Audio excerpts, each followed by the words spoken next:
Hello friends, welcome to the new episode of my channel. আমি Prince. আজ একটা বিরাট বড় আপডেট নিয়ে তোমার জন্য এসেছি। যারা জিদ্দার লাভার্স, যারা জিত ফ্যান্স, তাদের জন্য এটা খুবই এক্সাইটিং একটা নিউজ, যে কারণে আমিও প্রচণ্ড পরিমাণে খুশি রয়েছি এই ব্যাপারটা শুনতে পেরে। তো বিগত বেশ কয়েক বছর ধরে জিদ্দাকে আমরা দেখতে পাচ্ছি নিজের প্রোডাকশন হাউস থেকে কাজ করছে, এবং সেখান থেকে জিদ্দা যা করেছে সেটা এক কথায় মানে মাথায় তুলে রাখার মতো, যে একটা লোক একা প্রডিউসার হিসেবে কাজ করছে, অথচ বাংলা ইন্ডাস্ট্রির সবচেয়ে খারাপ সময় যখন কমার্শিয়াল সিনেমা থেকে সবাই মুখ তুলে চলে গেছে, কোনো ইন্ডাস্ট্রিতে এরকম শুনেছেন যে একটা লোক একা কমার্শিয়াল সিনেমা টানছে? আপনারা গোটা ইতিহাস চেক করে নিন, বিভিন্ন ইন্ডাস্ট্রির কোথাও দেখতে পাবেন না যে একটা লোককে পুরো একা কমার্শিয়াল সিনেমা টেনে যেতে হচ্ছে। সেটা ভাই আমাদের বাংলায় জিদ্দা করে দেখিয়েছে।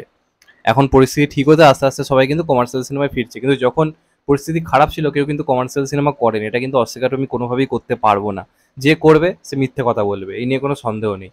তো এতদিন ধরে জিদ্দা নিজের প্রোডাকশন হাউস থেকে কাজ করেছে, এবং সবচেয়ে বড় কথা, কোভিড পরবর্তী সময় কমার্শিয়াল সিনেমার ক্ষেত্রে তিনটে সুপার সাকসেস মুভি দিয়েছে।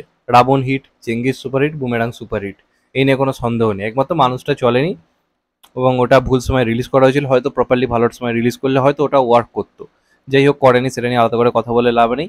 কিন্তু কোভিডের পর থেকে জিদ্দার সাকসেস রেটও কিন্তু অনেকটা উপরে উঠে গেছে, এ নিয়ে কোনো সন্দেহ নেই, এবং সবটাই করেছে নিজের প্রোডাকশন হাউস থেকে।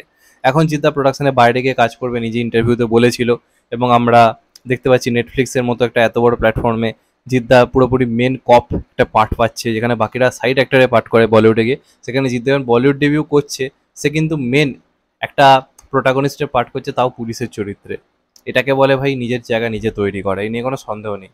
কিন্তু যেটা আমাদের অভিযোগ ছিল, বা বলতে পারো যেটার একটা অভাব আমরা বোধ করছিলাম, যে অন্যান্য প্রোডাকশন হাউসগুলো যেগুলো বাংলার বড় প্রোডাকশন হাউস, সেটাই জিদ্দার কাজ করছে না, তাদের সাথে জিদ্দার কোলাবোরেশন হচ্ছে না। সেটা জিৎ এসবি হোক, জিতের সঙ্গে এসবি এর প্রোডাকশন হোক, বা জিতের সঙ্গে সুরিন্দর ফিল্মস হোক, বা এসকে মুভিজ, এগুলো হচ্ছিল না। যাই হোক, এসকে মুভিজ বা এসবি এর তো এই মুহূর্তে কোনো খবর নেই, কবে হবে সেটাও জানি না, সেটা নিয়ে আমি কথা এখন বলছি না। কিন্তু ভালো খবর যেটা হচ্ছে, সুরিন্দর ফিল্মস কিন্তু এগিয়ে আসছে, এবং আমরা দেখতে পেয়েছি বিগত বেশ কয়েক বছর ধরে সুরিন্দর ফিল্মস কিন্তু হালকা হালকা হলেও এখানকার কমার্শিয়াল কাজগুলো কিন্তু যতটা পেরেছে সাপোর্ট করেছে, মির্জাকে সাপোর্ট করেছে। তারপর আমরা যদি দেখি, তারা মাঝে মধ্যে নিজেরা কিছু কমার্শিয়াল কাজ হালকা হালকা ফুলকা এনেছে। তারপর আমরা দেখছি খাদানকে একটা হিউজভাবে তারা কো প্রডিউসার হিসেবে কাজ করে সাপোর্ট করছে। তো তারা কিন্তু কমার্শিয়াল কাজের পাশে থাকার চেষ্টা করেছে, একদম কিন্তু হাত গুটিয়ে নেয়নি, নিজেরা হয়তো সেরকমভাবে করেনি, কিন্তু তারা সাপোর্ট করেছে। তো এখন যেটা মানে জানা যাচ্ছে, পরের বছর মানে এই বছরই মানে শীঘ্রই এখন ইতিমধ্যে একটা প্রাথমিক পর্যায়ে রয়েছে, জিতের সঙ্গে কিন্তু সুরিদার ফিল্মসের একটা বড় কিন্তু কোলাবোরেশন হতে চলেছে, এমনই কিন্তু তথ্য উঠে আসছে। এখনো পরিচালক লকড হয়নি, অনেক অনেক নাম এখন বলতে পারে, এই পরিচালক ওই পরিচালক। আপনাদেরকে আমি ক্লিয়ারলি জানাচ্ছি, পরিচালকের নাম এখনো কিন্তু কনফার্ম হয়নি, যে কারণে আমি কোনো নাম এখানে নিলাম না। যে কারণে তোমাদের এটুকু বিশ্বাস রাখতে পারো যে পরিচালক এখনো কনফার্ম হয়নি, কিন্তু জিদ্দার সঙ্গে মিটিং হয়েছে, এবং সেখানে একটা প্রপারলি মাস অ্যাকশন সিনেমা, মানে আজকের দিনে দাঁড়িয়ে যেরকম অ্যাকশন কমার্শিয়াল সিনেমার দরকার, সেরকম একটা বড় স্কেলের সিনেমা তারা প্ল্যানিং করছে, এবং খুব সম্ভবত জিদ্দা এখানে কো প্রডিউসার হিসেবেও থাকতে পারে। মেন প্রডিউসার নয়, একটা কো প্রডিউসার হিসেবে, অ্যাসোসিয়েট প্রডিউসার হিসেবে থাকতে পারে। তবে মেন পুরো প্রজেক্টটা করছে কিন্তু সুরিন্দর ফিল্মস, এবং বড় রকম তারা প্ল্যানিং করছে, হিউজ একটা অ্যাকশন মুভি তারা করার প্ল্যান করছে। এবং এটা সম্ভবত হয়তো মানে ঈদের সময় হয়তো আসতে পারে। এখন আমি ক্লিয়ার এটা বলতে পারছি না, কারণ এখন সব কিছু প্রাথমিক পর্যায়ে রয়েছে। কথাবার্তা এগিয়েছে জিদ্দার তরফ থেকে, হ্যাঁ রয়েছে, এটুকু অব্দি জানা যাচ্ছে। কিন্তু বাদ বাকি যারা কাস্টিংয়ে যাদের ভাবা হচ্ছে, পরিচালক যাদেরকে ভাবা হচ্ছে, তাদের সঙ্গে মিটিং ফাইনাল হয়, এই সিনেমাটা অ্যানাউন্সমেন্ট কিন্তু হবে। এক্ষুনি অ্যানাউন্সমেন্ট হবে না সম্ভবত, আমার যেটুকু আইডিয়া বলছে, যেটুকু আমার সিক্স সেন্স বলছে, জিদ্দার জন্মদিনেই আমরা অ্যানাউন্সমেন্টগুলো পাবো, কারণ জিদ্দা প্রত্যেকবার তাই করে।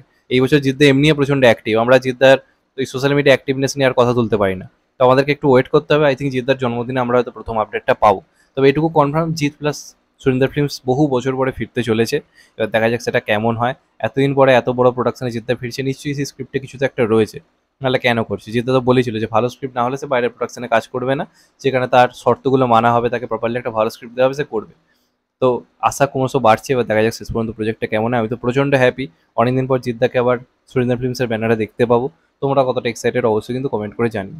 আর চ্যানেলটা নতুন হলে চ্যানেলটাকে সাবস্ক্রাইব করে দিও, and get the bell icon. ভালো থেকো সবাই, টেক কেয়ার, নমস্কার, আবার দেখা হবে এখন তো ভাই। সবাই ভালো থেকো, সুস্থ থেকো, নমস্কার, টেক কেয়ার, আবার দেখা হবে।